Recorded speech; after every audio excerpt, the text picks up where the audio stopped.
Porque no hay ideas sin consecuencias ni verdades absolutas. Para conocer es necesario preguntar. Preguntarnos y preguntar. Hace unos días nos enteramos en las redes sociales de un hecho que nos llamó mucho la atención. El posible cierre del Museo del Papalote. Y después encontramos en la web este video. Por primera vez en 27 años, Papalote Museo del Niño está en riesgo de desaparecer. Debido a la crisis sanitaria causada por COVID-19, el museo cerró sus puertas y aunque reabrió en septiembre con aforo reducido, la segunda ola de contagios nos obligó a cerrar nuevamente. Papalote es una asociación civil sin fines de lucro que depende de sus ingresos para poder abrir sus puertas. Actualmente no contamos con los recursos para seguir adelante. Estamos en peligro de extinción. Más de 20 millones de personas han formado parte de esta aventura. Muchas de ellas hoy regresan con sus hijos para convivir, divertirse, construir nuevos recuerdos en familia. Te necesitamos para seguir vivos. Con tu donativo, lograremos que tú y tu familia y muchas más tengan la oportunidad de formar parte de esta memorable historia. Ingresa a papalote.org.mx/donativos y ayúdanos a dejar huella en más familias mexicanas.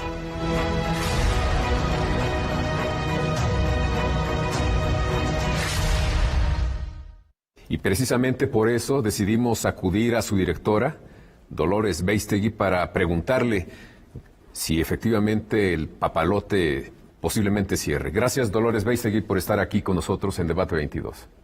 Gracias, Javier. Encantadísima de estar ahí y poder explicar qué es lo que nos está pasando, qué es lo que estamos viviendo y cuál es nuestro reto.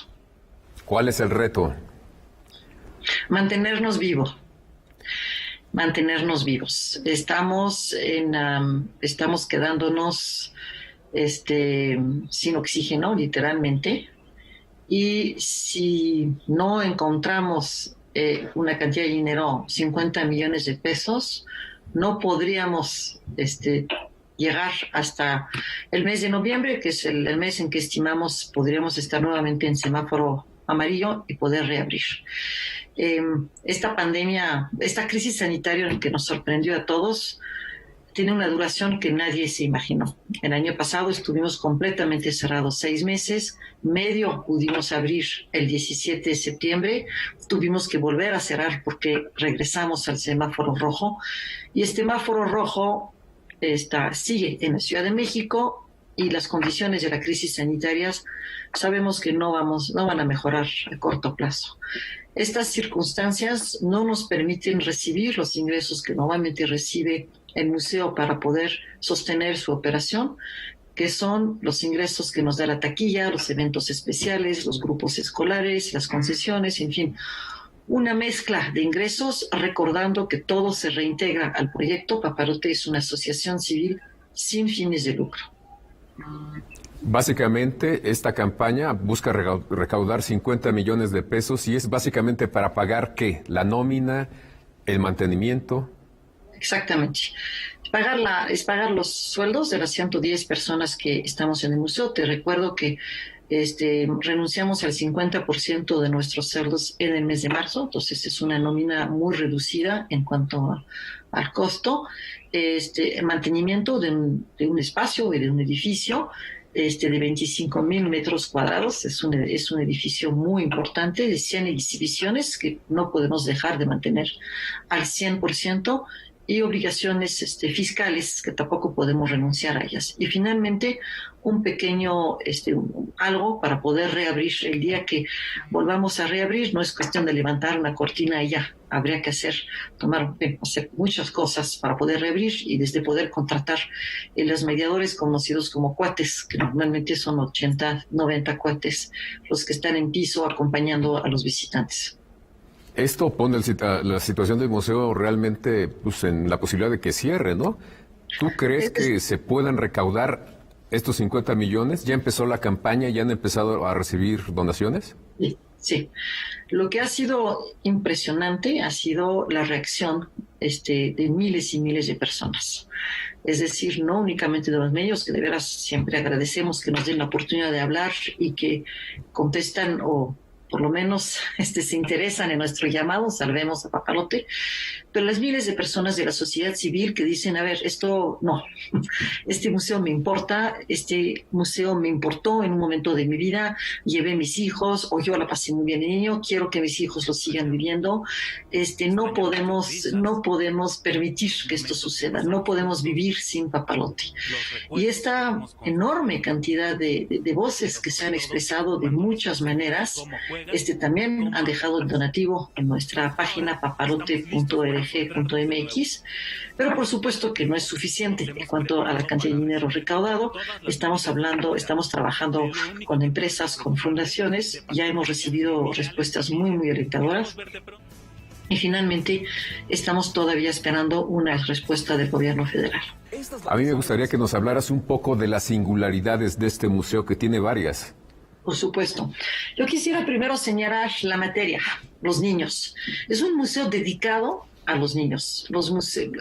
El objeto, la colección, son las niñas y los niños que nos visitan. No hay ningún otro museo que hace esto en la Ciudad de México. Ya ha habido otros en la República que de hecho se crearon a imagen y semejanza de Papalote, pero en 1993, cuando inicia este proyecto, no había absolutamente nada semejante en México. Entonces, museos dedicados a los niños, sin una colección de objetos. Por eso es un museo interactivo. Hay quien confunde interacción con botones que se aprietan y luces y mucha tecnología. Es la posibilidad de que niños y niñas interactúan jugando para desarrollar un aprendizaje. Eso es el Museo del Niño. Y para esto, en efecto, hay exhibiciones, hay actividades que permitan que esto se dé. Entonces, un espacio donde prevalece el ruido. Es un museo muy ruidoso. Cuando en los museos otros, al revés, se habla calladito para no molestar. Ahí al revés, hay un ruido tremendo, porque los niños son niños y nadie les dice eso, no puedes correr, no puedes tocar y no puedes gritar. Ese es el formato. La materia, ¿a quién estamos hablando? Y con niños, por supuesto, trabajas con los padres de familia y los maestros o los educadores, que son comunidades importantísimas. Y específicamente los niños menores de 7 años. Sabemos que los 7 primeros años del desarrollo de un niño son claves y que la brecha de las competencias no adquiridas antes de los 7 años se vuelve exponencial. Entonces, años claves para la formación del adulto al cual queremos todos llegar, ¿no? Obviamente, entonces, las herramientas que se utilizan en Papalote, donde hay, por supuesto, una tecnología que ha evolucionado mucho, porque no era lo mismo hace 27 años que hoy día, las temáticas y cómo las abrazamos. En Papalote tratamos de incluir en la agenda, en la curaduría nuestra, los grandes problemas del momento que afectan directamente a los niños. Hace 27 años no se hablaba tanto de problemas ambientales o no se hablaba tanto de la obesidad de los niños. Temas de género, en fin, estos distintos temas que han ido evolucionando. Y finalmente, del modelo de negocio, discúlpenme por utilizar ese nombre, pero es cómo trabajamos. Es una asociación civil sin fines de lucro, la única así en México, ¿no? Que logra generar el 100% de sus ingresos sin apoyo del gobierno, sin el apoyo de una fundación constante, me refiero, y no es de una empresa en particular que dice, no, es de Bimbo. No es de Bimbo. Bimbo es uno de los patrocinadores, pero no es de Bimbo. Entonces, ese modelo educativo y cultural, donde sí es cierto que los visitantes pagan un precio para vivir una experiencia, pero hay muchísimas otras fuentes de ingreso, muchas empresas que patrocinan experiencias o nuevos programas o en fin, distintos proyectos pues, que estamos desarrollando constantemente, y por supuesto un programa muy importante para que ningún niño que quiera entrar a Papalote no lo pueda hacer por una razón económica. Tenemos que ir a un corte y regresamos contigo. Gracias.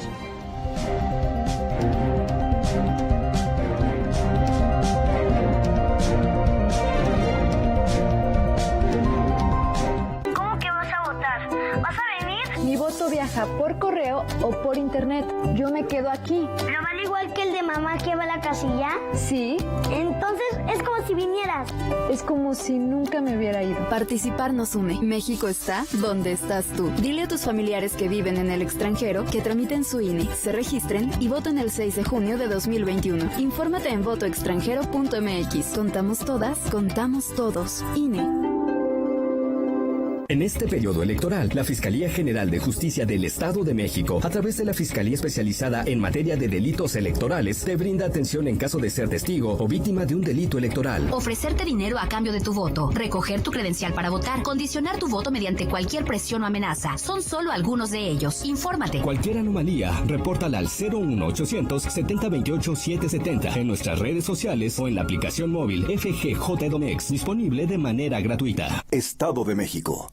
Tú y yo sabemos que los partidos políticos tradicionales son los peores evaluados en la historia de México. Tienen una pésima reputación en las encuestas y hacen de la política su forma de vivir. Equidad, Libertad y Género es conformado por Ciudadanos, convertido en partido local en la Ciudad de México. Somos Elige, ciudadanos conscientes, trabajadores con dignidad. Queremos enriquecer a México. Acércate a Elige. Regístrate en www.partidoelige.org.mx. Nosotros ya elegimos, ahora tú elige. Mensaje dirigido a simpatizantes y afiliados del partido. Te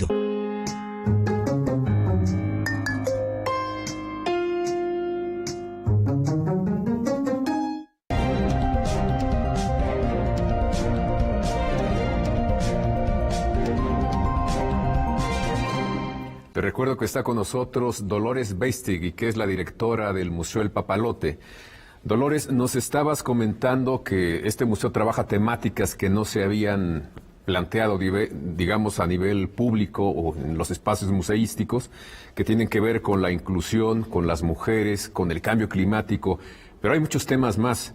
Y un tema que también llama mucho la atención es el cómo se formó este museo, y existe, me parece, una visión no muy clara de cuál es el papel que tienen empresarios precisamente como la familia Servitje en este proyecto. Claro, este proyecto es un proyecto que nació en 1990 a iniciativa de quien era la esposa del presidente de la República, Carlos Salinas de Gortari. Ella se llama Cecilia Ocelli. Ella vio en un viaje oficial un modelo semejante, le llamó muchísimo la atención, pero lo vio en Caracas, de hecho, y le llamó la atención. Y te recuerdo que la Ciudad de México en 1990 había el interés o la voluntad de sacar aquellas industrias muy, muy contaminantes y crear otros tipos de industrias y otros tipos de actividades que pudieran generar no solamente empleo, pero también tráfico hacia la Ciudad de México. Ahí cuando se recuperó el Auditorio Nacional, el Colegio San Ildefonso, en fin. Entonces, en este momento, la iniciativa, si bien vino del gobierno federal, de la oficina misma del presidente Salinas, de Manuel Camacho, que era el regente de la Ciudad de México en este momento, invitaron a un grupo de empresarios para ver cómo lo podían hacer conjuntamente. Yo creo que es la primera vez que había entonces desde el Poder Ejecutivo llamar a un grupo de empresarios para desarrollar conjuntamente un proyecto. Y estos empresarios invitaron a sus hijos, que en este momento tenían hijos en edad de ser usuarios de ese papalote. Y así es como nació esa gobernanza con una asociación civil que tiene asociados, 5 asociados, y a su vez formaron parte del consejo directivo. Esto fue evolucionando, algunos renunciaron, hubo quien se murió, se fueron modificando, pero hay entonces esos asociados son los responsables de la asociación civil y no sé, si hubiera una demanda penal tendrían que responder ellos. Eso es un ejemplo. Y nombran entonces un consejo directivo, y ese consejo directivo invita a una persona, en este caso soy yo, a dirigir el museo. El consejo aprueba un presupuesto anual y obviamente también busca cómo generar ingresos adicionales en un tiempo normal o en un tiempo de crisis como ese. No hay ningún protagonista, no hay una familia o una empresa que da más que otros. Marinela Servitje, en efecto hija de Lorenzo Servitje, ya ya difunto, fue la primera directora de Papalote durante 17 años y por supuesto que dejó una huella. Nada más, es decir, no hay ninguna relación. Hay una relación porque sí, Bimbo es una de las empresas, como lo es ADO, como es Bayer, como muchas más, no más y no menos. Pero es, digamos, un espacio diferente, son independientes, es una asociación que decide, digamos, el rumbo de la política pública del museo, de las actividades, y nombran también al director en turno, ¿no? Exactamente, y en este museo tuvo 17 años una primera directora, y yo voy a cumplir 10 años, entonces sí hay mucha continuidad en estos nombramientos. Yo creo que no hay que quedarse demasiado tiempo en los lugares, entonces ya veremos qué sucede pronto, pero por supuesto que tiene la responsabilidad de este museo. Las políticas públicas, como bien dices, más bien las estrategias de este museo van de la mano de muchos socios. Siempre hemos trabajado de muy, muy cerca con los grandes responsables de la agenda de educación, por supuesto la Secretaría de Educación Pública, pero el DIF, importantísimo, por supuesto, es uno de nuestros grandes socios, la Ciudad de México y muchísimos organismos y ONGs que trabajan el tema de la infancia y de la niñez. Entonces los temas, las temáticas, las tendencias que se ponen en el museo surgen de estos acuerdos, digamos, del Consejo. No, bueno, a ver, nosotros los proponemos, yo como directora y mi equipo, y lo proponemos y normalmente lo aprueban. Y si hay que desarrollar un ejemplo, voy a dar un ejemplo muy, muy claro. El tema de primera infancia. El tema de primera infancia es un tema que en México no se tenía muy claro. O sea, como tú sabes, la escuela es obligatoria a partir de los 5 años, es el kinder, ¿no? Antes, ¿qué pasa? Muchísimos niños no reciben ninguna educación ni formal ni informal. Y sabemos que los primeros 7 años son fundamentales. Entonces, ya 5 años estuvieron desaprovechados, vamos a decir. La maternal no es obligatoria, ¿no? Entonces los puedes meter en una guardería o no. Entonces, ahí hubo todo un colectivo, trabajo integrado por muchísimas organizaciones que trabajan el tema primera infancia, desde la salud, desde la lactancia, desde el desarrollo cognitivo, desde el desarrollo emocional, temas de género, de violencia familiar. Bueno. Y en Papalote hicimos un trabajo crítico y nos dimos cuenta que teníamos realmente pocas exhibiciones, oferta dirigida a este segmento, es decir, los muy pequeños, ¿no? Que todavía no saben leer, los muy pequeños. Entonces nos dimos a la tarea de crear un consejo para invitar especialistas que nos pudieran decir, a partir de lo que hacemos, es decir, aprender jugando, qué podríamos hacer, cómo podríamos mejorar nuestra oferta. Y una vez que teníamos ese programa, que es un programa que se desarrolla en distintos ámbitos y capítulos, cómo podremos, pues necesitamos buscar empresas que lo pudieran financiar, tanto el desarrollo conceptual como después su producción e implementación. Eso es como trabajamos, eso es lo que hicimos.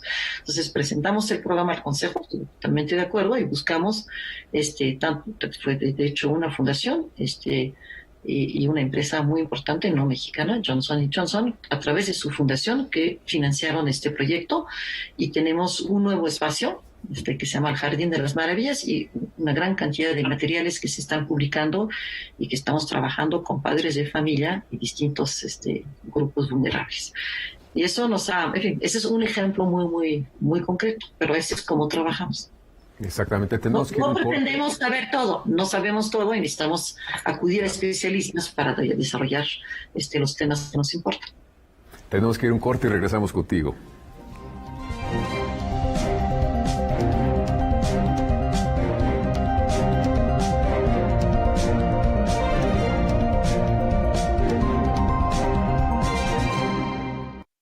En el PES cabemos todos. Ciudadanas, ciudadanos, simpatizantes, militantes del PES. En este 2021 demostremos que otra política es posible. La política de la paz, reconciliación y la solidaridad. Como sociedad, no nos gusta que se gasten nuestros recursos en partidos políticos. Que se utilicen en cosas que no nos dan beneficio. Nosotros creemos que en México, la Casa Deportiva de Animales no debería existir. Acércate a nosotros. El Partido Encuentro Solidario es la casa de todos. México hoy tiene una nueva opción.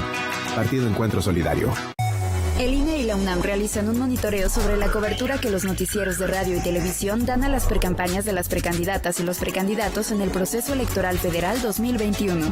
Además, este monitoreo informará sobre temas de igualdad de género, no discriminación y violencia política contra las mujeres en razón de género. El INE promueve el voto libre e informado en la elección más grande de la historia. Consulta monitoreo2021.ine.mx. Este 6 de junio, tu voto sale y vale. INE. Ay, ahorita.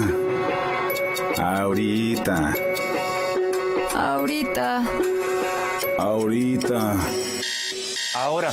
No dejes al último lo que puedes hacer ahora. Para votar en las elecciones más grandes de la historia tienes que tener tu INE actualizada. Tramítala o actualízala. El último día es el 10 de febrero de 2021. Te vamos a cuidar. Ven con cubrebocas. Contamos todas, contamos todos. INE.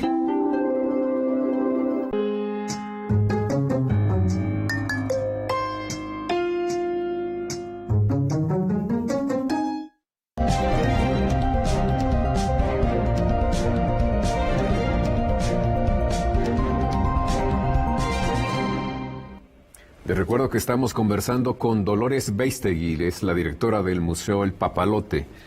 Dolores, nos dijiste ya más o menos cómo trabajan, cómo deciden temas, tienen un consejo, pero me llama la atención que han tocado temas como, por ejemplo, las personas con capacidades diferentes que también tienen presencia en el museo. Tengo la impresión de que es el primer museo que hace esto, ¿no? Para nosotros el tema, se habla mucho de inclusión, ¿no? ¿Qué es la inclusión? ¿No? Y la inclusión no es una rampa para que una persona en silla de rueda accede. Y en México el tema de discriminación y inclusión es un tema enorme, gigantesco. Ese es otro ejemplo. Con esto trabajamos mucho con CONAPRED, Alejandra Haas, que seguramente conoces, que ya no está.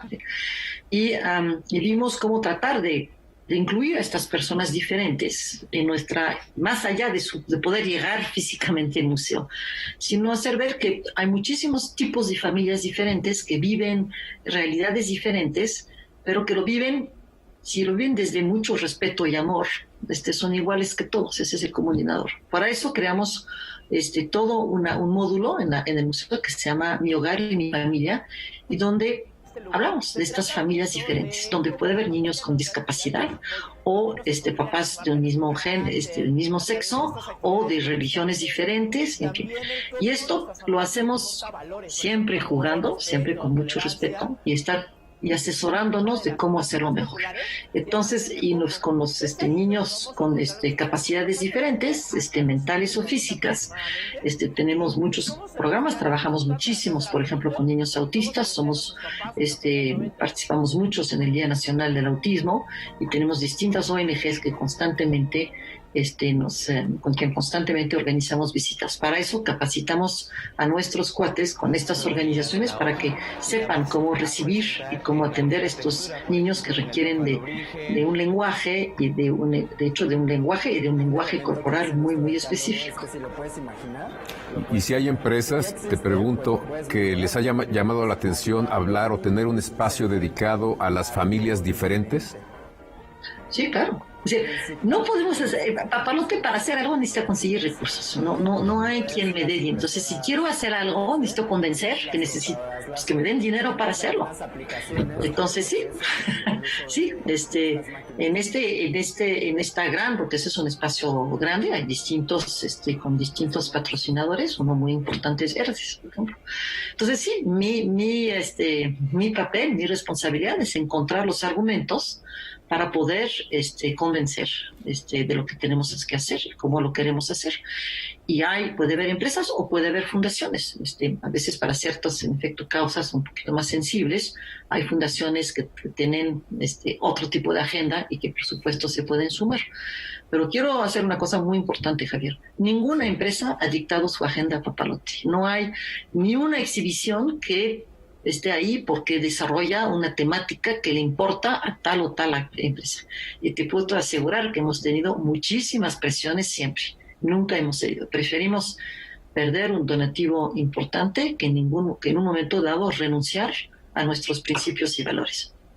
¿Tienes números de visitantes al año que haya crecido, que se haya mantenido? Bueno, en 2019, antes de este año tan complicado pasado, cerramos con 680,000 visitantes en la sede de Chapultepec. Pues es un número que se multiplicó con el tiempo, ¿no? Creció el museo. Yo te diría que ha sido, en números redondos, en 27 años hemos recibido 22 millones de visitantes. Se ha mantenido mucho, al torno a 700,000 al año.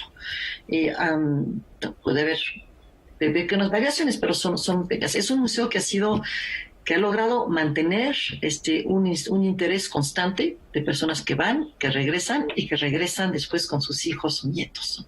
Y eso no es mantener un interés constante en una exhibición, en un museo que no tiene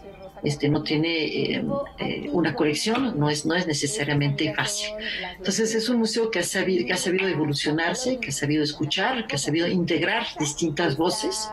En los mismos cuates que están en piso tenemos, todos son jóvenes, ¿sí? Eso sí, pero pues, son jóvenes que representan, que sean, yo te puedo decir que quizá al principio cuando se creó había ciertas exigencias de cómo se debían de ver y cómo se debían de vestir. Bueno, todo esto ha cambiado muchísimo. Entonces es un museo que está abierto, un museo que está a la escucha de su audiencia. Tenemos todo un área de evaluación muy rígido, que entonces estudia, escucha, recoge los comentarios, hacemos encuestas constantemente, hacemos trabajo en piso, trabajamos también con antropólogos que nos ayudan a cuestionar lo que hacemos, por qué lo hacemos y cómo hacerlo mejor. Y definitivamente a partir de esta pandemia, donde el segmento niño está sufriendo tremendamente de estar lejos de sus escuelas, lejos de sus compañeros y con tantas nuevas necesidades, estamos...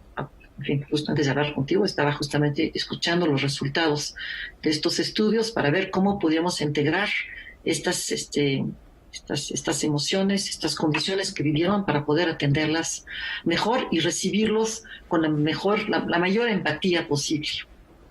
Entonces están trabajando ya en estos temas que nos afectan en estos días, claro, para la reapertura. Papalote tiene una versión digital, papaloteencasa.org, y lo que proponemos, lo que desarrollamos es justamente tomando en cuenta estas condiciones.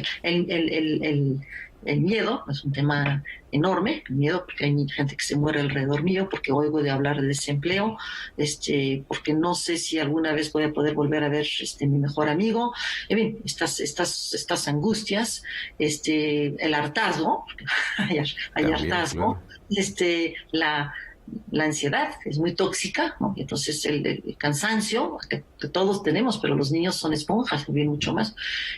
Constantemente estamos trabajando para medirlos y reincorporarlos, tanto en nuestra versión digital como para poder trabajar.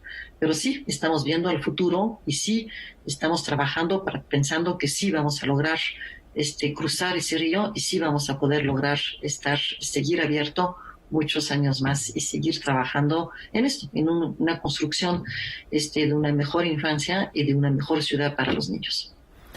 ¿Cómo se puede acercar la gente a hacer donativos para el museo? Pero yo los invito a entrar a nuestra página papalote.org.mx y ahí los va a recibir un video, que creo que es un video bastante impactante, y donde te explican cómo puedes donar. Puedes donar desde 50 pesos hasta lo que quieras. Y lo más importante es si puedes dejar una razón por la cual estás donando. ¿Qué representa Papalote para ti? ¿Por qué no quieres que cerremos nuestras puertas? ¿Por qué quieres que esto se evite lo más posible?